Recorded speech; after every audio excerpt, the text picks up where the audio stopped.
تو یہ اس کی پوجا کرنے، اس کے سامنے بچیوں کی بے حرمتی کرنے، قتل کر کے اور جلا کر بلی چڑھانے کے یہ کام کرتے تھے، اور انسانی گوشت کھاتے تھے، اور گاتے ناچتے تھے اور چاہتے تھے کہ شیطان کی مدد سے انہیں دولت، شہرت، اقتدار اور غلبہ حاصل ہو۔ ان کے کچھ غلط قسم کے خواہشات اور توقعات ہوتی تھیں، جن کی تکمیل کے لیے شیطان کی مدد کے لیے اس کی پوجا کرنے اور اس طرح کے گندے کام کرنے کے لیے وہاں جاتے تھے، اور چاہتے تھے کہ شیطان کی مدد سے انہیں دولت، شہرت، اقتدار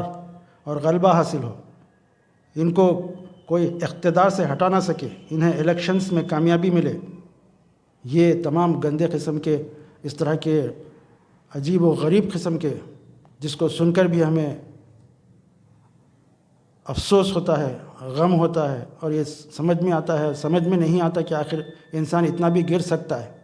ثم رددناہ اسفل سافلین، جس طرح سے اللہ تعالیٰ نے قرآن مجید میں کہا کہ انسان کو اتنا گر جاتا ہے انسان کہ وہ اسفل سافلین کے مقام تک پہنچ جاتا ہے، یعنی شیطان بھی اس مقام تک، اور گندے قسم کے جو جن ہیں وہ بھی نہیں پہنچتے، لیکن یہ انسان اس مقام تک پہنچ جاتا ہے۔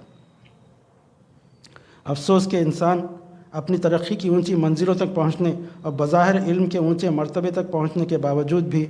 آج جہالت، توہمات، ہوس اور حرص سے باز نہیں آ رہا ہے۔ اسی لیے قرآن میں کہا گیا کہ الہاکم التکاثر حتی زرتم المقابر،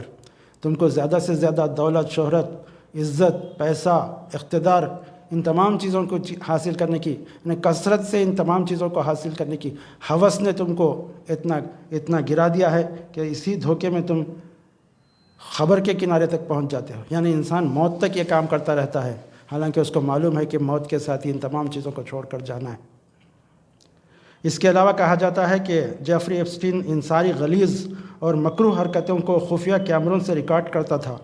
اور موساد اور اسرائیل کے ذمہ داروں کو بھیجتا تھا تاکہ دنیا کے بڑے بڑے لوگوں کو بلیک میل کیا جا سکے اور ان سے اپنے مفادات کا کام لیا جا سکے، اور اس طرح انڈائریکٹلی ساری دنیا پر اپنی حکومت اور منمانی چلائی جا سکے۔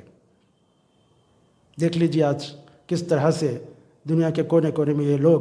ظلم کر رہے ہیں، ہر چیز کو اپنے قبضے میں لے رہے ہیں، ہر پیسہ، دولت، ہر چیز کو لوٹ رہے ہیں، اور یہ اپنے آپ کو مہذب کہلاتے ہیں۔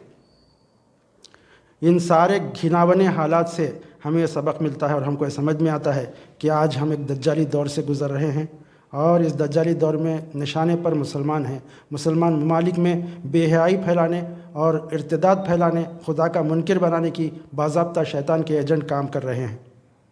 ہر کچھ عرصے بعد ایک فتنہ ہمارے سامنے آ رہا ہے، ایسا لگتا ہے کہ اب دجال جو شاید اسی جزیرے میں قید ہے وہ آنے ہی والا ہے۔ شبہ ہوتا ہے کہ کہیں یہ وہی جزیرہ تو نہیں ہے جہاں ایک صحابی نے دجال کو زنجیروں میں جکڑا ہوا دیکھا تھا، جس کا ذکر حدیث میں موجود ہے۔ ان حالات میں ہماری ذمہ داری یہ ہے کہ ایمان سے چمٹے رہیں، اسلام کا دامن پکڑے رہیں، اللہ کی کتاب اور اللہ کے رسول صلی اللہ علیہ وسلم سے چمٹے رہیں، خود کو اور اپنے اولاد کو ان فتنوں سے ڈرائیں اور ان سے بچنے کے لیے کوشش کریں، پاک اور باوضو رہیں، لا حول اور استغفار پڑھتے رہیں، نمازوں اور اذکار کا اہتمام کریں، سورہ کہف کی تلاوت کریں، کم از کم پہلی اور آخری 10 آیتیں۔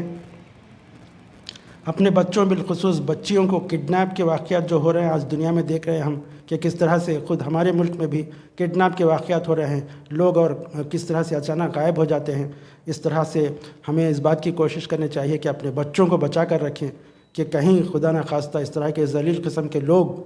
بچوں کا کڈنیپ کر کے ان کو بلی نہ چڑھا دیں۔ لہٰذا ہماری ذمہ داری یہ ہے کہ بچوں کو ایمانی طور پر مضبوط کریں اور جسمانی طور پر بھی انہیں بچانے کی کوشش کریں، ان کو کہیں اکیلا نہ چھوڑیں، چاہے وہ پارکس میں ہوں یا مدرسوں اور اسکولز کے باہر ہوں یا اوپن پلیسز پر کھیلنے کے لیے چھوڑنا بھی آج خطرے سے خالی نہیں ہے۔ آخر میں اللہ تعالیٰ سے دعا کرتا ہوں کہ اس طرح کے فتنوں سے ہم کو بچائے رکھے اور دجالی فتنوں سے اور دجال کے فتنے سے ہم کو بچائے رکھے، کیونکہ معلوم ہوتا ہے، اسلامی تعلیمات بتاتی ہیں کہ